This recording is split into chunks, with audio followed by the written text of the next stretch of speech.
তো কি অবস্থা, কেমন আছেন? আমি ড্রামা সবুজ আর গাইজ আজকে আলোচনা করব 2024 সালে মুক্তির অপেক্ষায় বলিউডের মহাধামাকা আলোচিত 5টি সিনেমা। এই বিষয়টি নিয়ে 2024 সালের কিছু ছবি মুক্তির অপেক্ষায় পারদ চলেছে দেশবাসীর মনে।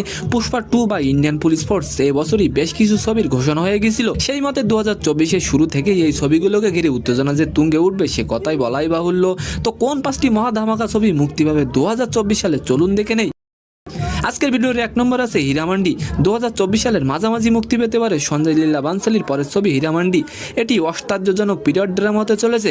লিস্টের 2 নম্বর আছে পুষ্পা 2। পুষ্পা সাফল্যের পরে জানা গিয়েছিল পরে সিকোয়েল আসছে, এমনকি আল্লু অর্জুনের অদ্ভুত লুক দিয়েও এই ছবির পোস্টার মুক্তি পেয়েছে, ফলে পুষ্পা 2-কে ঘিরে উত্তেজনা এখন তুঙ্গে। লিস্টের 3 নম্বর আছে ফাইটার। ঋত্বিক রোশন ও দীপিকা পাডুকোনের ওয়ান স্ক্রিন রসায়ন দেখে ইতিমধ্যে ছবির একটি গানকে ঘিরে নেট পড়া উত্তাল, এবং এই ছবিতেই ঋত্বিক ও দীপিকাকে প্রথম একসাথে দেখা যাবে। আজকের লিস্টের 4 নম্বরে আছে সিঙ্গাম এগেইন। অজয় দেবগানের জাদু কি কেউ ভুলতে পারে? তার সাম্প্রতিক ছবি ভোলা সাফল্য না পেলেও সিঙ্গাম এগেইন তার কাছে সবসময় হাতের পাস।